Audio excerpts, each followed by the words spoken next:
Bon dia, amics i amigues, i benvinguts una vegada més a 4 ferros forjats. Avui anem a introduir-nos en el meravellós món dels escacs.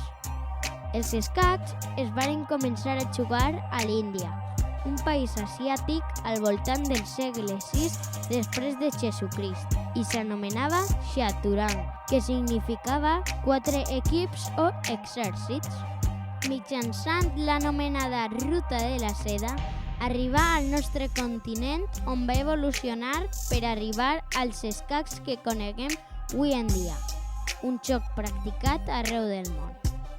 Jaume I va ser instruït pels cavallers templers en l'art de la guerra emprant els escacs.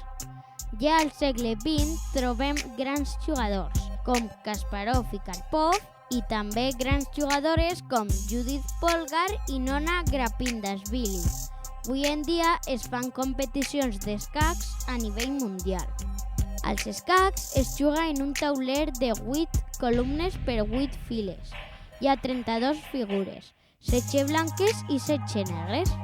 Juguen 2 persones, on cada un té 8 peons, 2 torres, 2 cavalls, 2 alfils, una reina i un rei.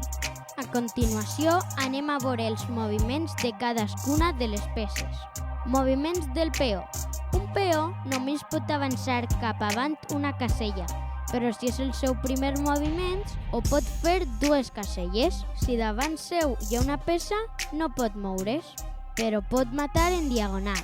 En cas que arribi al costat contrari del tauler, pot canviar-se per qualsevol de les altres peces, llevat del rei, és clar. Moviments de la torre. Una torre pot moure's tant davant i darrere com a la dreta i a l'esquerra, tantes caselles com tinga lliure. Moviments de l'alfil.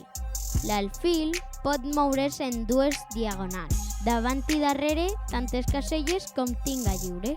Segons la posició inicial de les peces, un alfil podrà recórrer el tauler per les caselles negres i l'altre per les blanques. Moviments del cavall.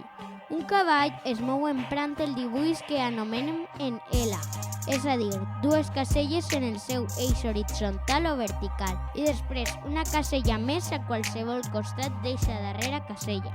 La particularitat del cavall és que sí que se li permet botar per damunt d'altres peces, ja siguen del seu equip o del contrari. Moviments de la reina. Una reina pot moure's tant com ho fa la torre en el seu eix vertical i en el seu eix horitzontal, com ho fa l'alfil en les seues 2 diagonals i en ambdós casos sempre que les caselles estiguen lliures. Moviments del rei. El rei pot moure's a qualsevol de les caselles que tinga a tocar, sempre que no estiga ocupada per un del seu equip. Com juguem? En aquest cas, nosaltres considerem els romans com a blanques. Les blanques mouen primer. Quan un jugador toca una peça, l'ha de moure. Per matar a les peces del rival, hem de posicionar una de les nostres en el lloc d'una peça ocupada pel rival. A això ho anomenem menjar-se o cruspir-se una peça. Mentre la torre i el rei ocupen la seva posició inicial, podem fer l'enroc, un moviment que consisteix en protegir el nostre rei.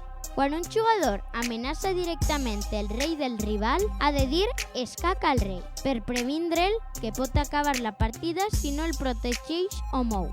La partida s'acaba quan mor un rei, quan ens rendim o quan repetim moviments si no s'arriba enlloc. A això últim, aquesta mena d'empat li diem que som taules i haurem de comptar els punts fets per tots 2 jugadors. Per comptar els punts, hem de comptar les peces que ens hem cruspit al rival i valen el següent. Cada peó, 1 punt. Cada alfil o un cavall, 3 punts. Cada torre, 5 punts. I la reina, 9 punts. El jugador que més punts hagi acumulat haurà guanyat la partida.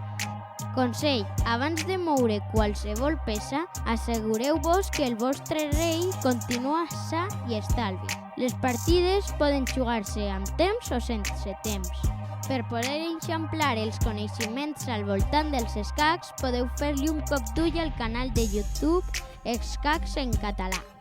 Esperem que us hagi agradat i fins a la propera, amics i amigues!